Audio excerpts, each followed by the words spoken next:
Greetings, ladies and gents, and welcome to this latest edition of Tales from Outer Space. And as always, I hope that you enjoy. Just a quick shout out to the T5 peeps: Bob the Dragon, Cat Crab Lobster, Data Magnet, Dark Machine, Bezic, Try Again 95, Pudic Yol, Astrea the Dreamer, Caspar Arnholtz, Cam Maxwell, Athelia, Meridian 117, and Jordan Bucksmorm. Thank you very much. Just a quick thing for the story. There are some authors that I have approval from before I started the whole scrolling text thing. So I have permission for the narration, but I don't have permission for the scrolling text. I've asked for it and they've either said no or not got back to me because life being life and all of that. So I'm going to read this story with a game in the background, and please don't annoy the author relating to the scrolling text and the narration. Anyways, I hope you enjoy. Story number 1. Do Not Feed the Humans, written by Perilous Platypus. Rangers, the Galactic Zoo protocols exist for a reason. Species need to demonstrate their ability to participate in interstellar society before they are granted a Provisional Access License, or PAL. This was for their protection, as well as for the protection of all sentience. Since it appears the dire nature of the situation has not been properly understood by the Ranger Corps, I will repeat the nature and purpose of the relevant zoo protocols. The preconditions for PAL are relatively simple. 1. A species must be post-conflict. 2. A species must be post-scarcity. 3. A species must be post-expansionism.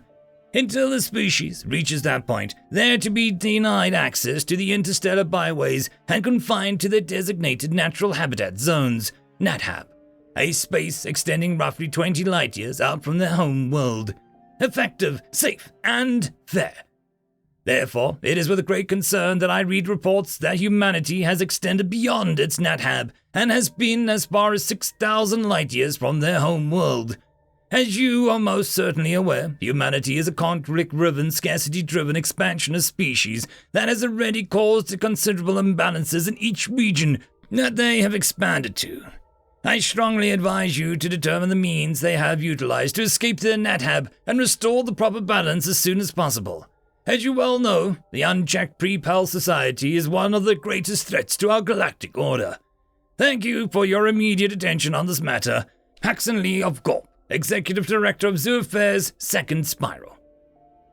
Tax flushed the mucus out both neck veins with irritation. Every time Tax turned around, Haxanili was crawling up into her egg sac and bitching about the human situation. If he thought that he could do better, he was welcome to hop the byways with her and see if he could do better. It wasn't her fault that they weren't making headway. The Rangers weren't staffed up for whatever the crap was going on. Humans everywhere. As soon as she corralled some up, another dozen calls had already come in from somewhere else. Half the Rangers were threatening to quit, their brains running to ooze from the many byway jumps without a break. All of the containment protocols just weren't designed for something like this. Most of the time, the bad actors were a few rebel members of the PAL, or even a full-fledged SAL civilization. A few poachers riding forbidden byways into NatHab zones to pick up a few curios for sale on the black markets. No problem to get on top of even when their breach had been going on for a while. Snap the poachers off, and that was that. Sure, once in an eon you get a pre-PAL civ that putters its way out in NatHab on sublight, but that was easy enough to clear up. Disappear enough putters, and eventually they stopped trying. But this was different. Tax called up a registry and looked at the outstanding jobs.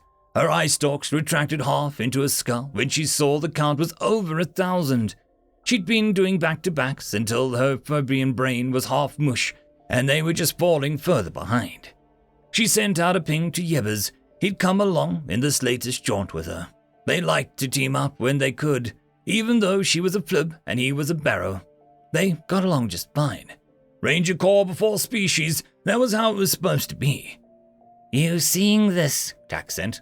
Over 1,000, Yebbers replied. The count was pretty much the only thing they talked about these days. That and the humans themselves.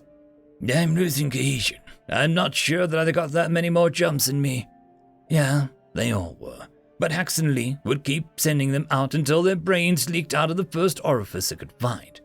No way Haxon Lee was going to put his head on the chopping block when he could put them on it instead. You hear they captured a mechanism? Dax flapped events. Just a rumor. Point to point. Just a rumor, Dax repeated. Explains a lot, doesn't it? It did, but it also was impossible. All the signs said that you could bore a byway, but you couldn't bend and puncture it. Point to point wasn't a thing. They're not even close to getting a PAL, and you think they figured out point to point. You've seen them blip out, same as me. 1 second they're here, and the next they're gone. Could be cloaking. Yebbers chittered in amusement. Dax, we've been riding jaunts together for a long time, haven't we? Dax didn't reply, but Yebbers took it for an agreement because it was the truth. So he continued. You tell me then, what do you think they're doing? They're too far out for sublight, too many of them in too many places for a bandit byway job. Yebbers was right. She hadn't seen anything like this before. There was also the bigger problem that most species liked the humans. They were dynamic and different, exotic and crazy, all of which were nicer ways of putting what they actually were. Dangerous. If they're point to point, then Dax drifted off. It changed everything. The galactic order would be put on its head. Containments would be a thing of the past. Byways would be an obsolete overnight, along with all the economic systems that were built on them. Chaos would reign. Yeah, we're all fecked. They could move from containment to enforced quarantine. Amused clicks emitted over the comm. More likely His Holiness of the Executive Director will issue an unprecedented fourth communication in a cycle, Yebbers said. Dax suspected that he was on the credits there. Something was off about the entire situation. This was an emergency, but there didn't seem to be a reaction. No grand political alliance of pals and cells had come together to take care of the human issue. More and more, Dax began to believe that some elements were actually working with the humans. It was crazy, almost treasonous thought, but she couldn't shake it. Every time the count notched up, she wondered how the humans had even known where to find the civilization, how they had spread so far and so accurately. Her vents dried up as she even considered it, but she was left with only one conclusion. Someone was feeding the humans. End of story. Story number 2. Battle Buddies, written by Terran Eclipse 3101.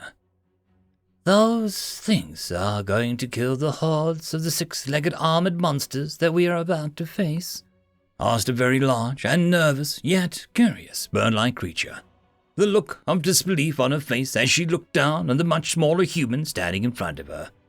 Yeah, basically, the human said as he loaded his weapon, the clanking of metal filling the bird's ears.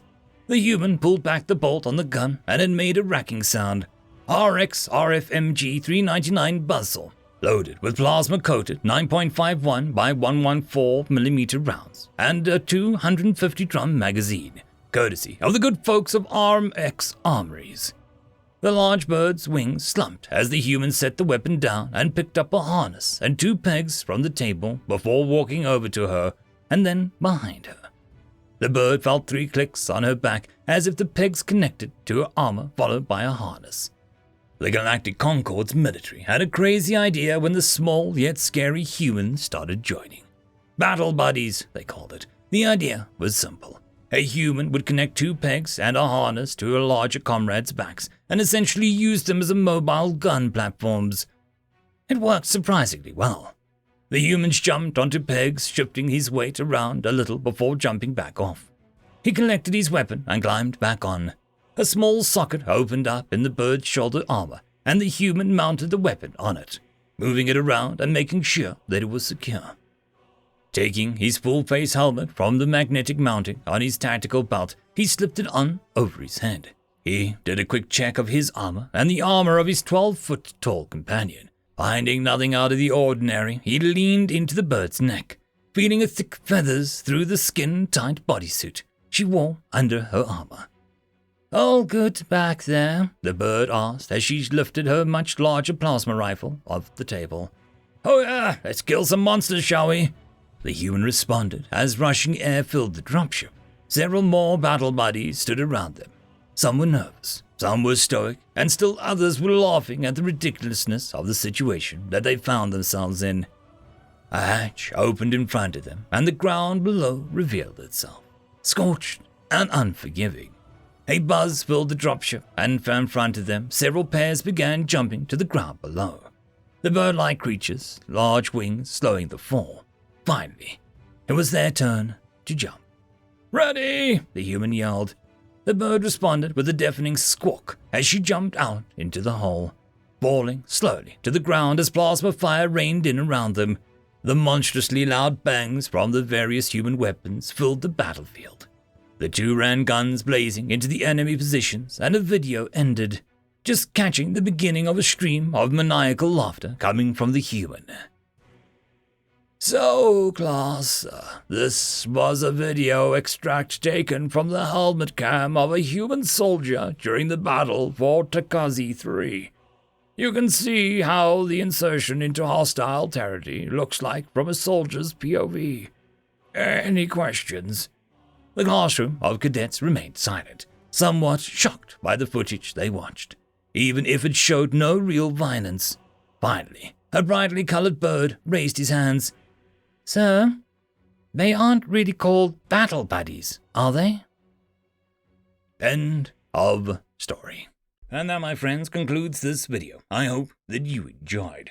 There are links down below, both to support this channel and for the author of this fiction. Anyways, I hope you all have a fantastic one, and I'll see you next time. Cheers.